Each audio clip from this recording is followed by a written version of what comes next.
Corey in the booth here with the call. More draft on the way here from Pro Tour, the Lord of the Rings.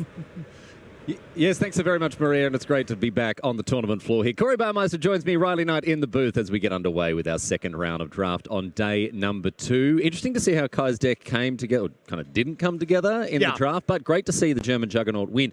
We may be checking in with him later on, but as we've already talked about, we've got 2 different players here. Simon Nielsen, member of Team Handshake, undefeated, and Christian Calcano, dude. I'm so happy to see this guy on the big stage once again. Yeah. He's a rock-solid bloke. I love hanging out with this fella, and it's good to see him performing at the highest level once again. Yeah, such a nice player. You know, before his Pro Tour top 8, widely looked at as the best player without a Pro Tour top 8, fixed that in Nashville, and now has just had a lot of success, especially when paired with arguably the best team right now. So, going to be a great match, kind of a team battle here as well, Riley. Yep, we're going to get stuck in and see how these two players go against each other. Simon Nielsen, of course, he cut his teeth at the World Magic Cup, part of the classic Dane Blast. Oh, yeah. That was a huge moment in Magic's history, but since then he's been going from strength to strength. And Christian Calcano, what can you say about this man? He's one of the most pleasant people on the pro circuit, someone that I'm always happy to spend time with, and someone who's just, it's always a joy to watch him perform and play. Yeah, such a nice person. I was on a testing team. My first Pro Tour testing team was with Calcano, so I got a chance to work with him quite a bit, and yeah, just a delight to play against, to work with, everything. Now, interesting to see that both of these players are playing black. Right, it's interesting because we're sort of saying that Calcano is playing a Grixis list. He's basically playing. It's kind of close to mono blue. He's got 5 black cards, 1 red card here. So you can see that black was very heavily contested at this draft, and that's one of the reasons that Kai suffered. Yeah, exactly. Kai's third pack was very. I'll say it. It was bad. You know, it was not a good pack, and it makes a lot of sense with Calcano sitting close by. Or excuse me, Simon Nielsen. I mean, and Calcano, both playing some good black cards here. Yeah, Nielsen's deck definitely looks to be the best when it comes to some of the black commons that he's got, particularly Claim the Precious, and then another copy of Orcish Bowmasters for him as well, which is in hand, as you can see. All right. Excellent. And the Stern Dismissal here already, or Stern Scolding, excuse me, already fired off on a 2-drop. Might have had a little bit better of a target here with the Bowmaster, but, you know, still very good to use your mana and counter anything you can. And then the Pelagia Survivor here for Calcano, a card that we were talking about heading into this event. Pulcheon very high on the Survivor, just as a sort of a card that can do it all, right? Yeah. 1/3, the perfect stat line to bear the ring. When there are so many heavy spell-heavy decks, instants and sorceries, you've got the Survivor to ramp you, which isn't an effect you often get in blue. Yeah. We don't see the target player mills 3 cards thing come up too often, but it's a nice little bonus. It can be a nice little plan B for some decks that don't have a lot of win cons. So, yeah, I agree. And the Survivor also is really good at blocking other ring bearers. Yeah. The 1/3, the 3 toughness, being able to take them down. It's really tough for when you're attacking with a ring bearer for Pelagari Survivor not to be able to block, you know. We see Surrounded by Orcs played as a result of this Pelagia Survivor. So a turn 3 3/3, which in a blue deck, you love to see that. Yeah, absolutely. Absolutely. And a card that can also kind of be a finisher as well. If you can pair a couple of those together, just start being like, all right, mill 3 to you, mill 6, mill 9. Doesn't come up very often now, but still a kind of plan B or plan C, if you will. Bowmaster's coming down for Simon Nielsen here. I think both the players sharing a chuckle at the fact that Stern Scolding wasn't held off for what is arguably the best card in the set. And the Mirror Guardian as well. Filler at best, this card, really unimpressive. Even in the green-red deck, where you do want, there's that 4-power matters theme. Yeah. Playing a 3-mana 4/2 is just never where you want to be, really. Yeah, and you said the magic word that you don't really want to be doing. Green, just in general.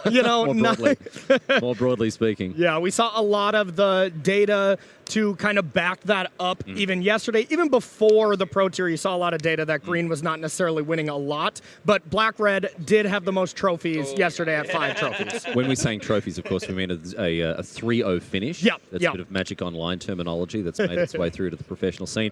As far as I understand, there was only one undefeated 3-0 draft deck that was playing green. Really? So the numbers definitely back up the broad conception we have of green's role in this format. Maybe they were all 2-1-ing, though. You never know. Yeah, maybe. We can live in hope. The Mirror Guardian getting in here, crunching in for 4. And Calc's just going to take this one on the chin here. Go down to a crisp 15. Yep. And has the Sauron's Trickery here for the ability to counter a spell and then boost up that Orc army a little bit. And now Nielsen in a position where he just wants to draw lands, right? He's got plenty of business. Yes. He's got the Gothmog. He's got the Celeborn. He wants to be able to get to 4 mana to cast these cards. Gothmog in particular can be a really difficult card to fight through. And for now, at least, it's going to be Mariah Doc Brandybuck. Yep, see, and I think Simon has kind of sniffed out a little bit of a counter spell here, looking to maybe double spell, or at least play not your best spell right here. Doesn't want to really get your nasty end countered. That value there is pretty brutal. That's a disaster. Plus doesn't have the legend until now to be able to draw the 3 cards. That really is what sets that card apart. We've seen a lot of cards like this, the sacrifice a creature, draw X cards. Nasty end, really towards the higher end of cards you can draw for 2 mana. Yes, absolutely. And so, Calc just ships. He's got the Trickery and a Sam's Desperate Rescue, but not a whole lot of other business going on. Goldberry. We got a reader, and I'm not surprised. Goldberry is a card that sometimes takes a second or maybe even a third pass to understand exactly what she does. And this card is great right now. Being able to tap it, take one of the counters from the Orc Amass onto Goldberry, and then next turn move it back or move it onto something else. It can be a nice combat trick as well as drawing you a card. So over the long game, if Simon doesn't pressure Calcano, drawing 2 cards, even if it's every other turn, still ends up being pretty strong. So can block here and move one of the counters away from the Orc army before it dies. And that's what we're going to see here to boost up the Goldberry now. So she becomes a 2/4, and that Orc army as a 2/2 still going to trade with the Guardian. Exactly. So a nice play there from Calcano, now able to move that 1/1 counter. You really want to have 1 counter at least hanging around, and with that Sauron's Trickery, you're able to get that Orc back, and then you can move that counter back onto Orc, keep going back and forth, and just have a nice little card draw engine.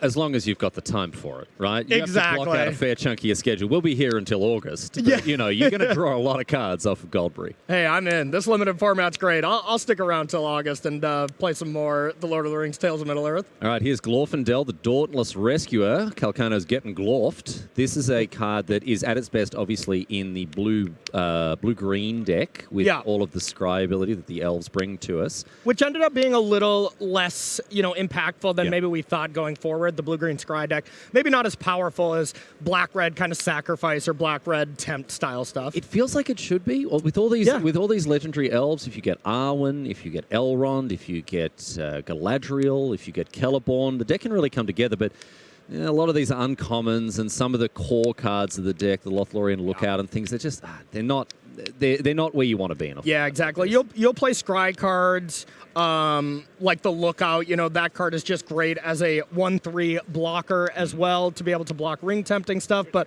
outside of that, you'll play good cards that have scry attached to it, but you don't play medium cards because they have scry. Yeah. We didn't really see that deck make it to the top levels of this format. At the moment now, Nielsen in a tricky spot, not finding his 4th land. And you can see we've already talked about some of the high-impact 4-drops in his hand. Yep. Gothmog, the headline act there. Celeborn, it's fine. It's fine in this deck. Again, more of a blue-green card. Yeah, and just a redundant legend in hand that... So that's the second Glorfindel in hand. Exactly, yep. And right now, going for the nasty end. Ooh, at end step, very nice timing here.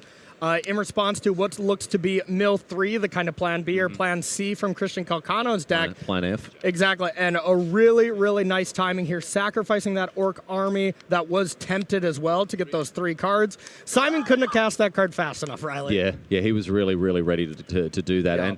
And as you say, drawing 3 because the Orc army was legendary, thanks to the first chapter of the first ability of the Ring Tempts You.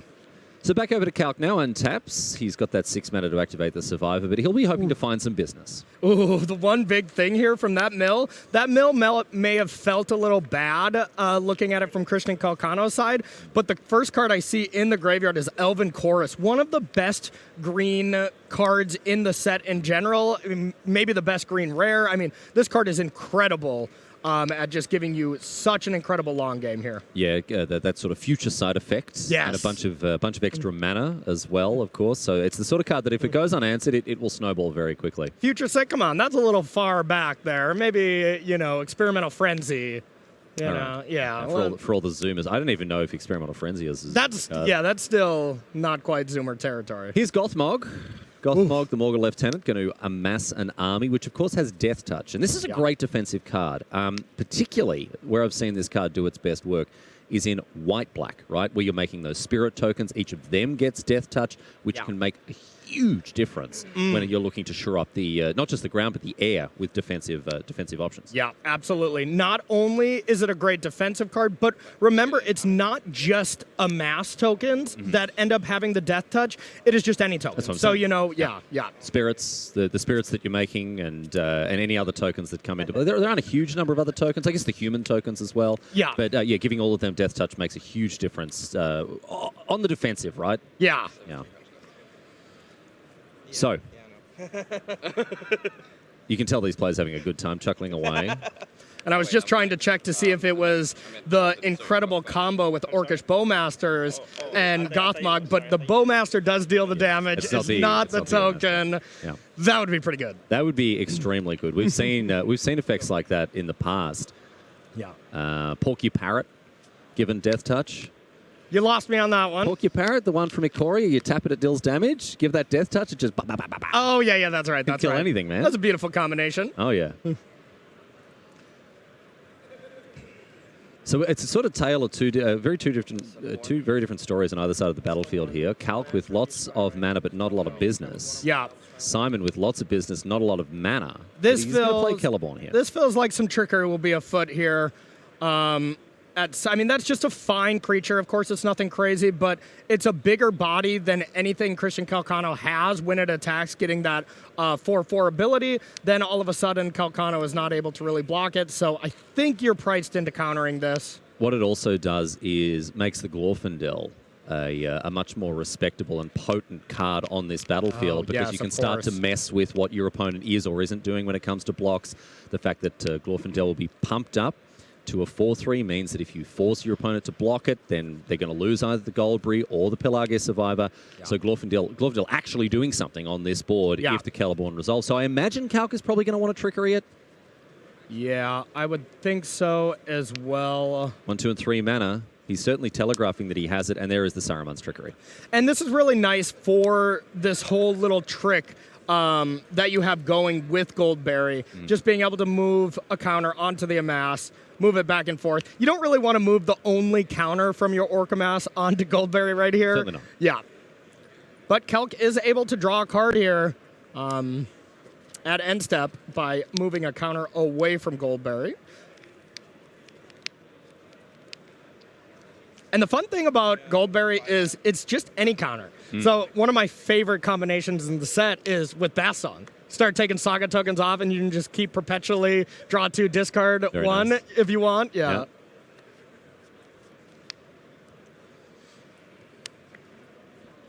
Cards like Goldberry are just super weird. The stuff that you can do with them, the fact that it says another target permanent and not another target creature means you can, start taking burden counters off the One Ring. There you go. Hey, there we go.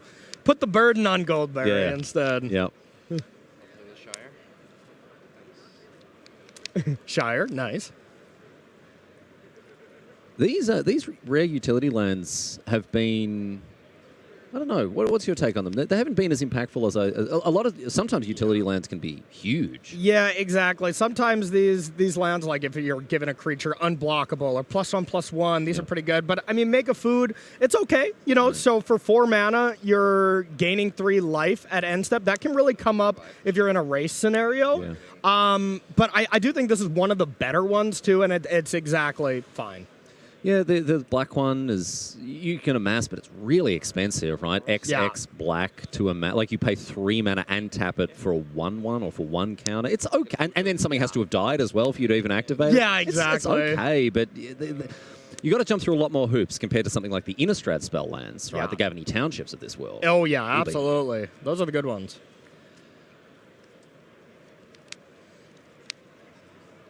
All right, well, this game continuing on at a leisurely pace. There's that Elven Chorus.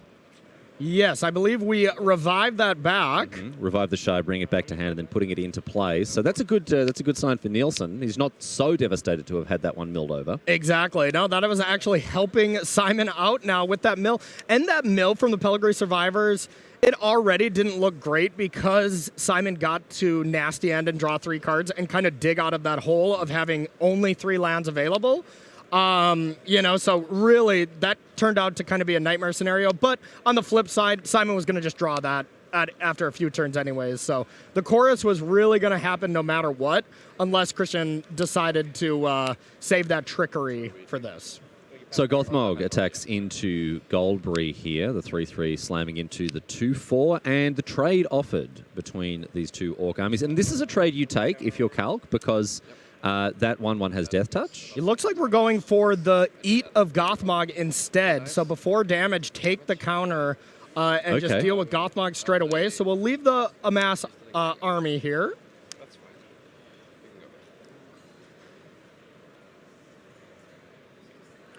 And then a follow-up of another creature. You want us to pause the game, right? I'm not 100% sure about that Goldberry play. I'm not 100% on it, but Goldberry says something about the type of counter that's moved. Move a counter of each kind not on Goldberry? Yeah, not on Goldberry. So it takes a counter from the Amass, puts it on Goldberry. Okay. Yep. So it just puts the +1/+1 counter, win to blocks, before damage, take the counter away from the Amass token, put it on Goldberry, eats Gothmog. Okay. Yeah. All right. So even though she already had a 1-1 counter on her. Yes. Okay. Well, in any case, the game continues. We see 3 cards milled with the Pelagia Survivor. Yeah, you might be right about that, actually. Yeah, I'm not 100% sure on that sequence there. I don't know exactly the rules that the way that Goldberry's templated doesn't make it abundantly clear. Not on Goldberry, yeah. But look, we move on. The game continues. It seems like the players and the judges at the table are all happy with the situation as it stands. So I'll leave it up to the judges on that one, thinking, maybe they probably know more than us. But yeah, that does seem slightly strange. We're not going to question it any further, and we'll just crack on with the game that we're looking at here. Elven Chorus still in play here for Nielsen, so that's a great source of advantage for him from both mana and cards. Yeah, has a ton of mana available. Able to just start cranking out a ton of card advantage. And now it does have to be a creature on top of your library, so if you do just have a couple lands on top, that is kind of a brick scenario, but that's not a brick. We have Old Man Willow, which is going to be gigantic on this card battlefield. Is absolutely fantastic. Nielsen playing 19 creatures, which sounds like a good number to play with Elven Chorus here, so probably something that he took into consideration when building this deck. But talk to us about Old Man Willow, one of the keystone cards of the black-green archetype.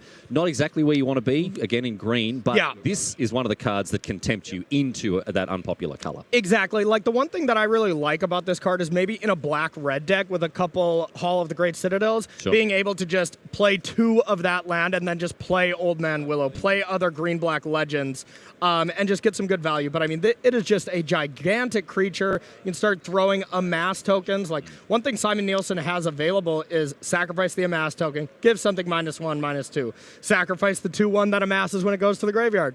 Give another creature -2, and then, get another Amass token. So has plenty of food available to kind of throw at Calcano's creatures.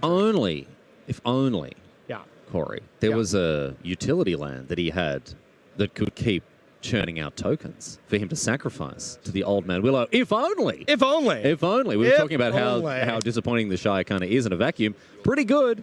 Pretty good with tokens. When you're needing something that's eating tokens every time. And the Shire's really good with, like, Rosie. Whenever you get a counter, being able to give a creature +1/+1 counter in combat, that ends up being pretty strong. All right, well, it looks like 3 more cards were milled there, and one of them is Shelob, Child of Ungoliant. One thing I will kind of bring attention to is, look at that graveyard. It's large. At some point, Simon has to stop playing things off the top of his library because there might not be a huge library left. This Pellegrini Survivor is actually looking like plan A at this point now. Yeah. Because Simon just picked up his library. It does not seem to have much heft. Yeah. There's not a lot of cards left in it. Horde of the Dead Marshes returns now. using those creatures as mana dorks because of the Elven Chorus. And yet Nielsen, he might have more cards in hand than he does in library. It's also kind of strange to me that Christian has not really used Goldberry to move a counter from Goldberry onto another target permanent in order to draw a card. Yeah. Mana's been taxed at turns, but...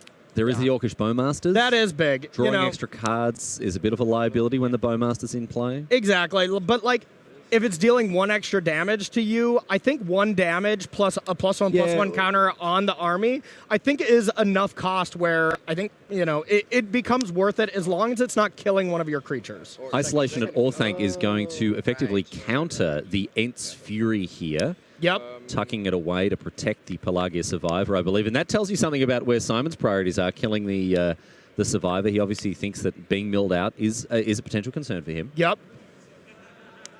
And but between a 1/3 and a 3/5, he doesn't have great attacks, but he's going to have to stitch somebody together with about 2.5 cards left in his library. Yeah, you just got to attack with everything at this point based on the amount of cards that are left in Simon's library. I mean, if you have 6, all of a sudden Christian can just win the game next turn. Mill, untap, mill. And that's pretty much GG. So all Christian Calcano is going to do is make sure the Survivor lives. Make the best blocks you can, but Simon has inevitability here in the sense that he's got so many more creatures, going to play creatures every single turn, but with the mill ability, Simon is feeling the pressure. Yeah, Calcano has inevitability with the mill, as long as the Survivor's around. So both of these players have got their game plan, and we're going to shake it out and see which one comes out on top, because here Nielsen, I think, has to start attacking. Calcano's on 15. Maybe he's been doing the right thing, not drawing extra cards to defend that life total. Yeah. That is definitely fair.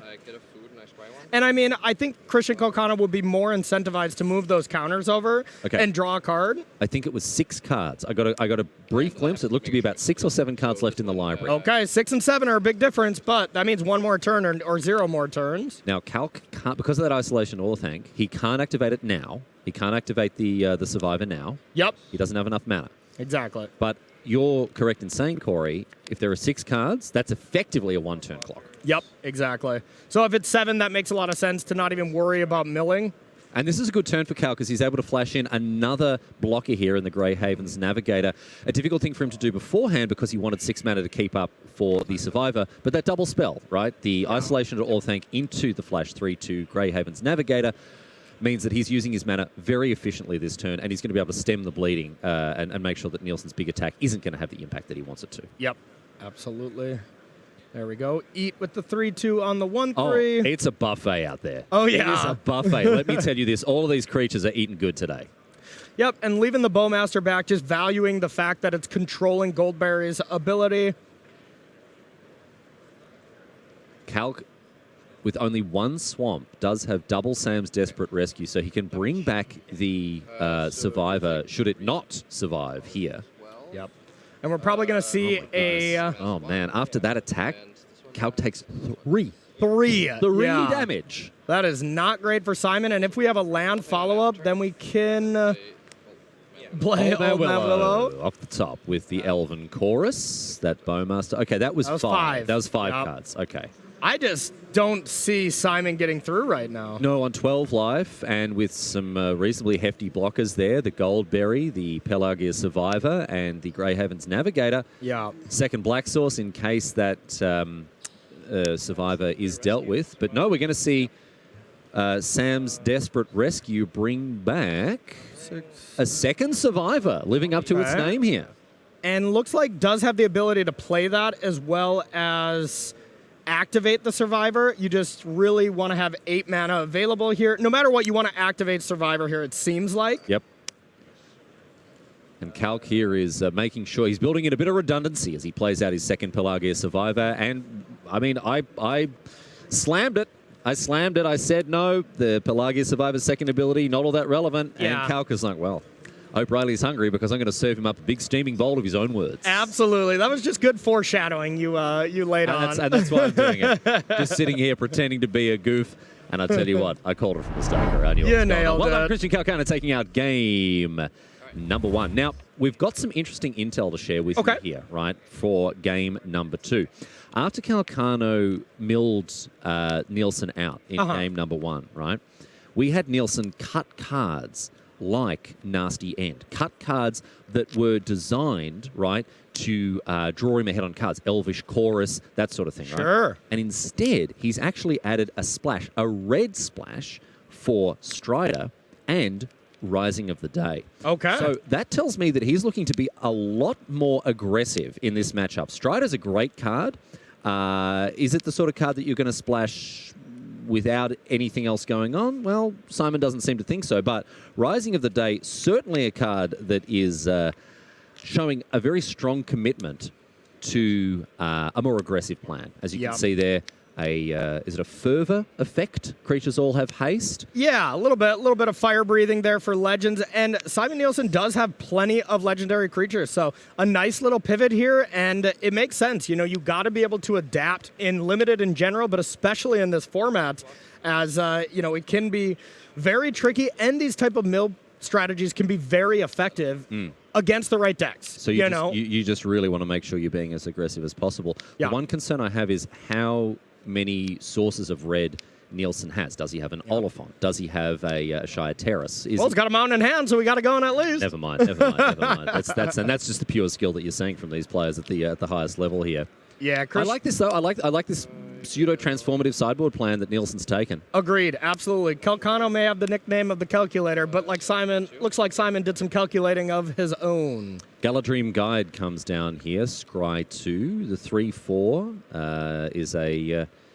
It's a reasonably statted body. There's lots of 4/4s in green. There's the Bag End Porter, other cards that are able to get in for 4. Celeborn the Wise attacking for 4 as well, of course. Well, attacking for a little bit more with the Scry too. I mean, this is a you get to attack for 6. Yep, absolutely. Yeah, an attack for 6 here. But my point is on its own. Celeborn attacks in for 4, which is obviously very nice as a 4/4. But no, thanks to the Galadream Guide, Celeborn comes in for 6 damage. Chunk. That's no joke. Calcano takes it down to 14. He's already got the Pelagus Survivor. He's got the Goldberry out. He's running back that plan A from last game. Yeah, and Calcano's hand is okay. You know, it's got a decent amount of interactive spells, but a lot of the interaction is just in the bounce variety, you know? So bouncing these threats when Simon is already ahead on the battlefield is so much less effective than when the battlefield's at parity. Strider, Ranger of the North, in hand here for Simon Nielsen. This is one of the cards that he brought in. This is one of those other green 4/4s, but it can do a lot of work. A landfall ability, bumping up the power and toughness of other creatures, or indeed itself, and giving first strike. A card that this is particularly potent with, and there aren't too many effects like this in the set, but Shire Terrace. Oh, yeah. Right? In this set, the fact that you can activate it on your opponent's turn, give something first strike on defense, that can be huge. We're not going to see it happen here. Exactly. But right now, Isolation at Orthanc is going to take care of the Celeborn. And we're going to follow things up, round out the turn here. Bitter downfall to deal a little bit more damage. Just a little bit of downfall. Just a little bitter. Not a whole lot of downfall, but just a little bit of downfall. Exactly. Christian Calcano's already down to 5 here, though, so Simon is looking way better in this game. Now Christian Calcano is the one who's stuck on lands and really showing, you know, how big of a disadvantage that is. And it just looks like Simon just has 3 great cards in hand.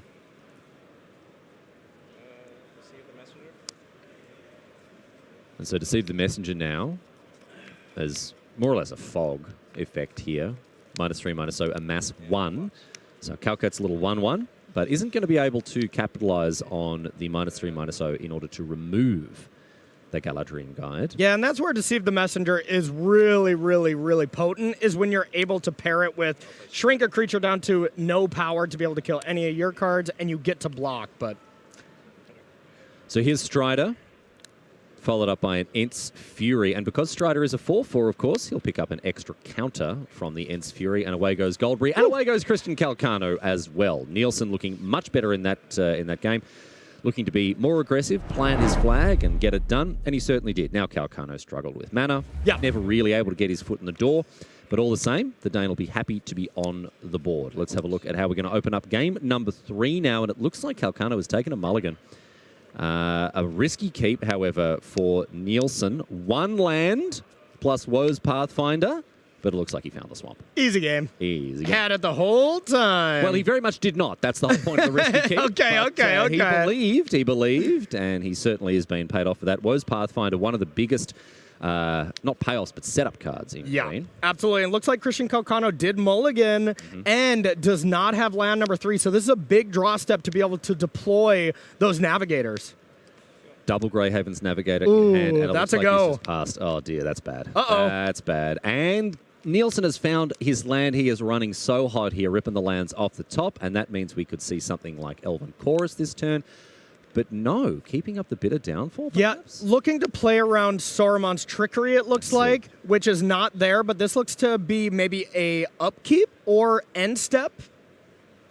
Looks like the Stern Scolding is drawn, so this looks to be an end step. Man. With Calcano just passing it back, picking up Nazgul, an incredibly strong Magic card, but... Nobody got no swamps. Yeah, and Pellegrini Survivor, another card that's amazing in a spell-based deck, but when you have 3 3-drop creatures, it is the most ideal scenario you can have. Rough as guts here for Christian Calcano, and now the Elven Chorus as well. And that means if he's got a 2-drop, he can cast that too? Yep. I saw Peregrine Took in hand, but that's a 3-drop, of course. So just going to ship. Yeah. Oh, and he hasn't drawn land. This is a nightmare. You got to feel for Calc, man. You got to feel for Calc. You mulligan, you find some lands. You can't find anything extra. You got a hand that looks like a foot because you can't deploy anything. Who had the sketchy keep this game? You wouldn't be able to know by the look of turn 5. No, if I told you one of these 2 players had a sketchy keep, you'd be like, oh, it's Calc all day long. But no, Nielsen has drawn really well, and we're going to see him continue to deploy things. There is the rising of the day. Peregrine Took is going to get a Stern Scolding here. And Stern Scolding is really, really impactful, but so much less impactful when there's an Elven Chorus in play. We're like, yeah, sure, counter this creature. I'm going to be casting more off the top, more than likely. Simon, the first thing he does when he starts the turn, look at the top. You want to make sure you cast the creature off the top. You know, even if you have a powerful 6-drop in hand, you might just cast the card on top just because you're not going to draw it, and you essentially get to draw a card in a... Yeah, exactly. Yeah, but even if not, I mean, Shelob, the Child of Ungoliant, in hand here. We're going to see the Horn of the Dead Marchers come across here. And the whole Death Touch 8/8, that's already terrifying, but Ward 2, when your opponent is stuck on 3 lands, just feels devastating. So, Calcano finally able to commit something to the board. And the Scry here... Simon didn't even go for it, though, respecting Saruman's Trickery so much. Yeah. Well, this is something that we talk about a little bit when it comes to high-level Magic. The further you are ahead, the less incentive you have to take risks. Very true. Nielsen does not need the Shelob to win. He's not super far ahead, though. I mean, there's no pressure from Simon right now. So, I mean, Simon does have that kind of inevitability plan with the Chorus. At some point, you're going to start seeing creatures, I would say he is a fair way ahead between Elvish Chorus and Rising of the Day. The Rising of the Day with Elvish Chorus is actually, like, that's a busto combo, right? Oh, for sure. And, I mean, all Simon is thinking, be like, the second you tap out where you don't have mana for Glorious Gale, and it's open deck list, there's no Glorious Gale available. So if Simon ever sees only 2 mana available, bang, 8/8 Haste Spider, you know, so getting straight in. And it's going to be next turn. It's going to be next turn. Arwen's Gift now. Scry 2, draw 2 here for Calc. A nice card when you're stuck on lands and you need to fix up what's going on in your hand, but Simon Nielsen will be licking his chops at the thought of deploying the Great Big Spider next turn. Yeah, the gift that Calcano is going to receive is an 8/8 Spider here. Arwen's Gift is an attack from Shelob. The worst kind of gift you could receive. A lot of spiders. Yes. Not for me. Not for you. Not a spider fan, believe it or not. So, let's have a look at the top of the library with the Elvish Chorus. But as it is, look at that. Wow, Shelob was entered the battlefield, tapped and attacking. Nielsen tapped his mana in the declare blockers step by the look of things here. This is a huge attack. 10 damage. 11 with the rise. Oh, excuse me, of course. Yeah, Rising of the Day pumps up the Shelob. So an attack for 9 with Shelob, and then the other 1/1's getting in, just go, coming along for the ride, enjoying it. And this is one of the scenarios where even if there was a good creature on top of the library, like I was saying earlier, that you want to cast no matter what, very different story when you have something this powerful and Calcano is tapped out. So there might even be a creature on top. But if it was a 3-drop or less, Simon would have cast that as well, thanks to the mana creatures, thanks to Elvish Chorus. Okay. A swamp for Okay. Calcano. That unlocks the Black Breath. That unlocks Nazgul, which is obviously a great card against the Shelob here. Yeah, for Death Touch is really huge. So let's see what Calc wants to do. This Shelob has got to be his first priority, you'd imagine. Yeah, absolutely. And just bouncing it with something like Soothing of Smeagol is going to be extremely ineffective thanks to the ward ability. So I wouldn't be surprised if we see Nazgul played here. Yep, Nazgul gets played, and then if it does block the spider, you get a little food copy of it. No, the Black Breath. Black Breath, The Black Breath instead. Okay, that takes care of those 2 1/1s. And looking for just shump blockers here. I guess. There is Deceive, but you cannot target the spider, but you can just deceive your own creature. He's attacked. I suppose. He's attacked. Yeah. So I guess the plan is to cast Deceive the Messenger on his Greyhaven's Navigator. Yep. Amass 1, block with the it. spider with the 1/1. Yep. But if there's any big legendary creature, almost any creature off the top, it's still going to be quite devastating. And there it is. There's at least a creature off the top. And that is a really nice one with Elvish Chorus. Yeah. Yeah. Being able to scry away lands. Well, speaking of scrying, how about Elven Farsight Oh, here too? wow. You just scry 3. If you see a bunch of creatures, you can put one in your hand. You can play the rest off the top of the library. And it looks like There's Old Willow. Old Man Willow here. That's it, right? Because you can 3, 4, 5, 6, 7. That's going to be an 8/8 attacker. Now, Deceive the Messenger can put it down to 6. The 1/1 token will block the spider. Xaxes per my calculation. Let's see how it goes. Let's see if Calcano is dead to the calculations of Corey here. In they come. All of these creatures have haste, of course, because of Rising the Day. And Corey, you called it well done indeed to Simon Nielsen. A bit of a transformative sideboard plan for him. Yeah. And some very good fortune in finding those lands after a sketchy keep. But full credit to the Dane. He certainly fought his heart out after a Game 1 loss to Calcano. Hopefully we'll see more of Calcano in the feature match area. He's a warrior, he's a competitor, and it's always great to see him at the highest level. And look, you know, he takes the losses in his stride. Exactly. And that's what true champions do. But speaking of true champions, Simon Nielsen. Woo! Undefeated. Still rocking the perfect record here. Has to just be over the moon right now. But I really love when you see these limited post-board games where you kind of have a little bit of a transformation. Sometimes you see full color swaps and everything, but to see those succeed and those plans really work, you just feel so big brain afterwards. Yeah, that Rising of the Day ended up being critical there Yeah. in forcing lethal through on that turn. So well done. Full credit to Simon Nielsen for identifying a better game plan and enacting it very effectively indeed. Agreed. We're going to move on to our next match. Budde coming up against Martin Dominguez. Going to take a quick break, however. And on the other side of this, the German Juggernaut returns to the feature match area here at Pro Tour, The Lord of the Rings.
Welcome back to Pro Tour, the Lord of the Rings. What a pleasure it is to have your company here in Barcelona, Spain, as we explore this new limited format. Later, of course, modern on the agenda as well, and we do hope you'll stick around for that. But for now, you're in the capable hands of Corey Baumeister and the slightly less capable hands of me, Riley Knight, as we get stuck back into our feature matches here at the second round of action here on day number 2. Welcome along. Great to have you. Kai Budde and Martin Dominguez waiting in the wings. We're going to head into game number 3, I believe. We're all tied up at 1-1 between these two players. Kai Budde been around since almost as long as Magic has, as you can see. Started in 1995, 11 top finishes, 7 of them wins. This guy is one of, if not the greatest players of all time. And going to be a formidable opponent for Martin Dominguez, who has managed to pick up a game against Kai Budde. So win, lose, or draw, Martin will be going home with a story to tell his friends. Absolutely. Yeah, Kai was winning Pro Tours when I was 6 years old. That's pretty cool. And Martin Dominguez's deck looks amazing. This is kind of the ideal archetype. It is red-black, great cards, good removal, Smite the Deathless, Claim the Precious. You have a decent amount of rares. Just all around, very solid. Kai's deck, a lot less exciting. Well, for those just joining us, welcome. By all means, welcome. You missed Kai Budde's draft earlier on today. He was the featured drafter, and we watched him try to pull together a green-black deck that it just didn't really come together. The last packs were really unimpressive for him. He had a couple of bad bounces, but it's not surprising. This is the third black X deck we've seen this round. This round, yes. And it started off great, like you were saying. Pack 1 was great. Pack 2 was getting a little bit worse, and then Pack 3 was abysmal. Yeah, exactly. So it didn't quite come together for the German juggernaut. Martin obviously hoovering up those premium black cards, but we'll see if it's going to be enough. Kai, he can make miracles happen with just about anything. So we'll see how he goes here. Uruk-hai Berserker, the opening play here for him. This is not a card that you would expect to be all that good, but the ring tempts you. That's the power of this ability, Corey. This card a lot better. Yeah, exactly. 3 mana, 3/2s. Exactly. Like a 3 mana, 3/2 draw card, we would look at that as an amazing card, right? Yeah. It's not quite Rider of that. Gondor. Exactly. It's not quite that, but 3 mana tempt is usually worth about a half a card or so in value. So even that kind of value in a bit of a more grindy, slowish format ends up being quite good. And we've got a Trebuchet on the other side of things here. Right. Gimli Counter of Kills coming down here. Another just okay card. You know, it can hit pretty hard. It gets a little bit extra damage in something that Martin's plenty fine and happy with playing. It's good with equipment and combat tricks. Obviously, with having trample, not a lot of creatures in this set have trample. Not a ton, yeah. No. So the Gimli, this version of Gimli is able to really punch through some damage with things like, appropriately, Gimli's Axe. There you go. Yep. And now we're going to follow that up with another dwarf. Okay, looks like Bag End Porter. Looks like Martin's hand is a little land heavy. You see, I believe that was a patrol, and the Saga there and back again. Yeah, my favorite card in the set. Of course, this card is absolutely unstoppable if you can get to that third chapter, creating Smaug. Have you ever made good use of the 14 treasure tokens? Yes. Yeah? Yes, okay. I have. Yeah. Just a giant fear fire foes, or what? No, I just unloaded my hand. I've had a Smaug. They killed it, or I can't remember exactly how they got rid of it. Sure. They had the removal spell ready, and then I was like, all right, play 5 cards, and the 5 cards that remain with the 14 mana I just got. Fair enough. Oh, boy. Relentless Rohirrim on the other side of things here now for Dominguez. Is that the there and back again in his hand, or is it the Book of Mazal? Oh, definitely could be Book as well. Yeah, there is 2 Sagas in the deck. Yeah, I would have to agree with you now. I think it's the Book of Mazal, because in that situation you just play the I would think you would. The there and back again, right? Yep. My mistake on that one. Yeah. All right, here we go, though. Sauron the Necromancer. Speaking of enormously powerful and iconic 5-drops, how about Sauron the Necromancer here? This is a card that right now doesn't stand to do a whole lot of work with its activated, or with its triggered ability, I should say. Yeah. But just as a 5-mana 4/4 menace, it can start to do some work. Still great. And now Kai is really incentivized to start chump blocking away with basically any creature. And yeah, I guess the perfect creature is that Berserker to go into the graveyard. It comes back into play. You can tempt onto Sauron, the Necromancer. That's kind of a nice little combination. And then keep the Berserker around as a 3/3 once Sauron is your ring bearer. Exactly, and then start keeping around everything that you bring back. Sauron, I've played with this card a few times, and I did find it's not at its best on turn 5. Yeah. I mean, it's still great. It's still fine, right? Obviously, it's a powerful card. But this is the sort of card that you want after you've traded stuff off, after the removal spells have been exchanged, and once you've got, a couple of creatures in the bin. Yeah. This is the kind of card Simon Nielsen wanted in his deck, giving it haste. Yeah. There we go. Get in there straight away. Bring something else back as well, for sure. Big old spider, maybe? Big old spider. All right, still a really nice battlefield here for Martin. Looks like we topped deck the War Beast. And now Martin is really incentivized to its attack, especially with the War Beast coming into play. But you also just don't want to attack into that Berserker because Kai is going to block with any creature. He will block, so he's going to break the sound barrier. He's going to block so fast, his hand's going to move at Mach 1.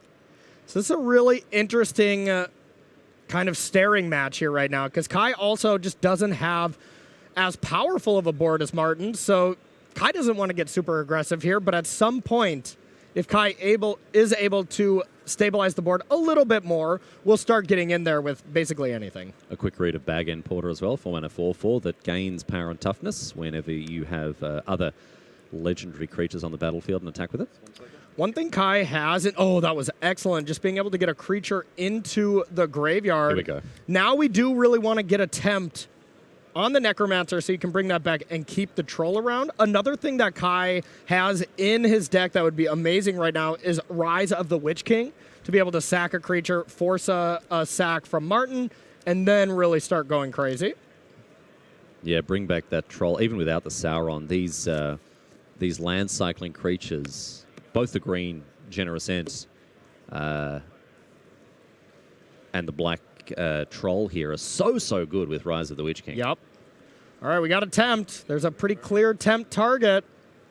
And wow, just getting in the value right now. I mean, this is going to be a pretty forced block from Martin, as you're just going to deal with the Necromancer almost assuredly here. But even if it gets dealt with and you get to trade for a 1-for-1 basis, you still get this Troll back for free, and you got the basic land cycle, so the value. Oh, value overload here, yeah. So it's a copy of it, but it is the real card, essentially. So, most of the time we'll see in our casual kitchen table practice games, you'll just bring the card itself back, but technically it is kind of this eternalized type thing for people who remember that mechanic. That's what I was going to say. That's the way to sort of conceptualize it here. It's the old eternalized mechanic from the from Amonkhet, from Hour of Devastation. It is a token copy of the card that it was exiled. Although a 3/3 in this situation, not a 4/4 like Eternalized. Exactly. So it's really the only benefit it's doing is it's saying you can't do things like bounce that back to your hand and replay it. So or if it dies, it doesn't go back to the bin, so you can then do it again. It. Yeah. That's another big thing. So basically it's saying, I think the design of this card is saying, all right, it's already so powerful to bring it back. Let's not make it better. Let's not make it too much better. Yeah. All right, so Sauron is going to go up against Gimli and the Relentless Rohirrim here. With Menace, of course, a double block is required. And it looks like the Bag End Porter is going to trade off with the War Beast of Gorgoroth. So it looks like there's going to be a mass 4. Yeah, this is not a bad situation for Dominguez. Even though he's fighting through this Sauron, this War Beast is actually meaning that this block is not that bad. Yeah, exactly. But the Troll is so incredibly powerful. The whole stat line of not being able to block 3 creatures is so good. But it's only a 3/3 is the thing to remember. But once it's brought back by Sauron, it's not a 6/5. So having, Super Menace, whatever you want to call it, isn't as effective now that it's a 3/3, but still that ability is for sure a pain in the bum if you don't have a lot of creatures. Yeah, just the ability is kind of what I was getting at there. It's just a really, really tricky to deal with creature. It makes it so, let's say if Martin just has 3 creatures, which we see now, you really are incentivized to attack with that card and get some more. Well, hang on, no, it's not sticking around. Okay. I guess because at the at the beginning of the next end...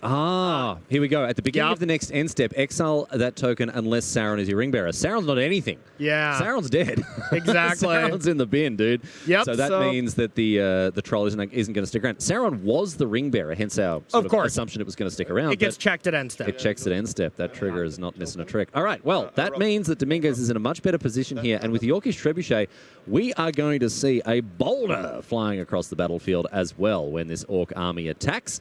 So Dominguez now is starting to really put Kai into a world of hurt. Absolutely. I love that token art as well. Just an orc on a boulder being tossed away. The ballistic boulder heading over the battlefield. All right, this is trouble for Kai now especially. This battlefield is great for Martin. Martin still, I believe, has that book in hand. That has not been deployed, so at any point, that is just going to be able to be played, amass a little, and I mean, if you ever get to Chapter 3 and you have a good battlefield, the blocks are just going to finish Kai off. Yeah, this is not looking good for the German juggernaut here. Martin Dominguez poised to put quite an incredible name under his belt here if he can take out Kai Budde. Now, that being said, it does look like Kai has 3 spells, maybe a forest to the left there, so still things to do. This is Celebrate the Wise. And the Easterling Vanguard here, yep. And, like, this is fine, but there are some large attacks coming in. We know Martin still has some gas. The Flyer is going to connect for sure, and Kai's only at 8. This is looking devastating. Let's read a quick chapter from the Book of Mazabal here. Amass 1 onto the existing 4/4. Yep. Coming in for 5, plus the Ballistic Boulder, plus the Relentless Row here, and plus the looting ability from the ring here. Yep. Oh, boy. Tempted, we're at level 2 for both. Discards a spell. That's not good for Kai. You don't like to see that when you're sitting across from... oh, my goodness. And this means that we're going to see... Oh, yeah, wow. Enough here with that Orcish medicine for Kai to wrap things up. Martin Dominguez taking down one of the game's greats. Yeah. I said he'd have a story to tell his friends. That story just got a lot better now. Yeah. And a quick shot of Gabriel Nassif, just a reminder that he is here at this tournament. Don't you worry about it. Might check in with him later on. But our winner... Martin Dominguez over Kai Budde. Congratulations to Martin. Huge congratulations. Yeah. Yep, and I mean, if you look at the decks, you look at the decks beforehand, Martin definitely has the better deck. Now has that chance to play for the 3-0 at the table. And I got to say, I mean, looking at all the deck lists at our featured table, Martin's is definitely the best. So that would be my favorite to take that one down. Well, good news for him, and we'll keep an eye on Martin Dominguez heading into our 3rd round of Limited. But right now, we're going to jump over into another match here. I believe we've got Zachary Kiihne, player that we have kept a close eye on over the last couple of days here and in Barcelona. And he's playing off against his opponent, Kazune Kosaka, who I think we've also seen in a feature match yesterday. Yeah, playing Rakdos Evoke and playing it quite well. Yeah. So let's see how these two go on one of our backup feature matches. We're jumping in at game number 2 here, as you can see on your screen, with... Kosaka taking out game number 1. Both these players starting on a crisp 7, which you love to see, and an Oliphant opening the account here for Kiihne. Already saw his red-white aggro deck go down to Kai Budde in a great match. Yeah. It was an absolute great match, and Zachary's deck looks pretty good. It looked pretty strong. Didn't exactly line up well. There was a lot of close games against Kai round 1, but still perfectly reasonable. All right, on the other side here, Eastmark Cavalier. This card's impressed me. 2-mana 2/2s have to do a lot these days, and this one I think is pretty good. Exactly, yeah. If you ever get a deck that is going to create some gigantic goblins and orcs, kind of like we just saw from Martin, this is going to be an excellent card. Not going to be that, applicable against Kiihne here, but... Oh, hello, look at this. Prince Imrahil the Fair has rocked up. Yeah. It's a great card from a really fun archetype when it comes together, the Draw 2 Humans. Cards like Prince Imrahil and Prince Faramir as well can really put this archetype over the top. But here looks to be a blue splash for Kiihne. Yeah, and a very light splash. I want to say there was like 1 island, so drawing that's pretty well. There's a couple great Hall of the Citadels to help out as well. But yeah, you got to love this as your early play. And there was a huge one. Fear, Fire, Foes. God, I love that card. Yeah. So strong. Yeah, you were saying probably one of the best uncommons in the set? if not the best. The Voracious War Beast, I believe as well. The Voracious Fellbeast. Fellbeast, exactly. Yeah. Yep, that card's incredible. I think those are the top 2 for me. And, it does help that those are in the great color combinations. Yeah. Well, Frodo Baggins enters the battlefield. Another 2-drop here for Kosaka. And Frodo picks up the ring as well. The ring tempts you. Frodo Baggins statted to be an extremely effective ring bearer, but he's going up against an Oliphant here, which even if he can sneak in for 1 damage each turn, Frodo is going to be quickly outraced by this massive 6/4 beater. Yeah, much better statted elephant here as it is quite powerful. One of my favorite cyclers for Limited. I mean, they're all really, really powerful. Yeah. I think I like the Troll the most, but... the Eagles for me. You like the Eagles? I really like the Eagles. It's just, it's a card that often will just win you the game on the spot. You don't actually have to attack with it to win. Sure. But then, just being able to chip away in the air with a 3/3, I really like the Eagles of the North. We know Paul's favorite for sure is Lawrence Reveal. That's not even up for debate. Loves to draw cards. We don't have to check in with him. Faramir Field Commander, and this is the perfect card to play when you're going to be doing a lot of tempting. Faramir Field Commander, one of a suite of cards, Aragorn, Gandalf, Galadriel, that offer you a benefit when you choose another card as your ring bearer. If he's going to be having temptation flying around, as we see, Frodo Baggins, the Ismar Cavalier now picking up the ring as its ring bearer, Faramir is going to be repaying you with a lot of 1/1s. Yep, absolutely incredibly powerful. Still not the best Faramir, as the blue-white one is incredible. This is a really, really good Faramir, but it is not the best Faramir in the set. No, not by a long way, I would say. Yeah, Faramirs are incredible. Faramir, the Prince of Athelion, is just bananas. You see it on your screen. It puts your opponent in such a bind whenever you play it. Love that card.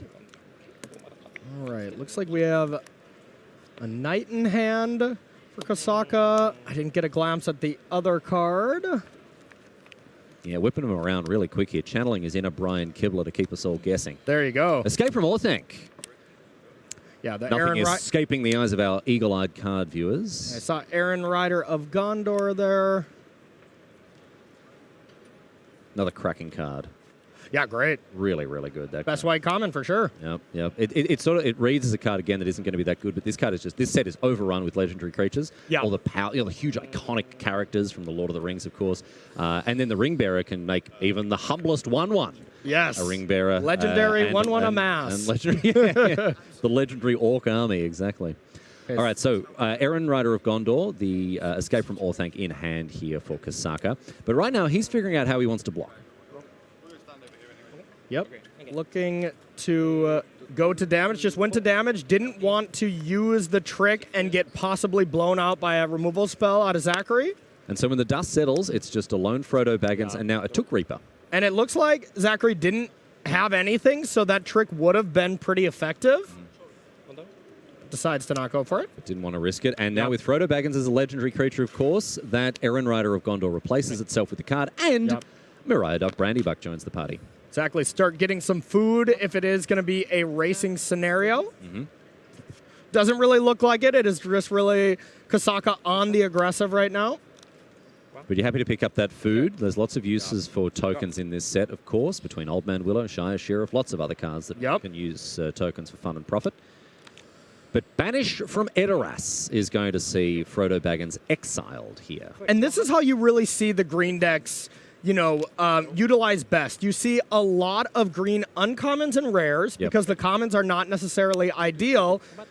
And then you have some good rares as well. Quick Beam picks up Moriah Doc and the Aaron Rider of Gondor here. +2/+2 for each of them. And Trample. And that is enough for Zachary Kiihne to pick them up. Kazune Kosaka beating Zachary Kiihne in straight sets. Really, really impressive for me. I want to see more of Kazune in his deck. Yeah, absolutely. And it just looked kind of like a beating that game. We didn't see game one, but I really liked their deck. It looked really strong. All right, well, my friends, that is going to do it here for our second round of Limited on day number 2 of Pro Tour, The Lord of the Rings. There's one more coming your way, so we do hope you'll stick around. We saw famous faces like Nielsen and Calcano go at it. Nielsen undefeated as we head into round number 11. Stick around, my friends. We're going to take a quick break back live from Barcelona with Maria and the team at the news desk in just a few moments.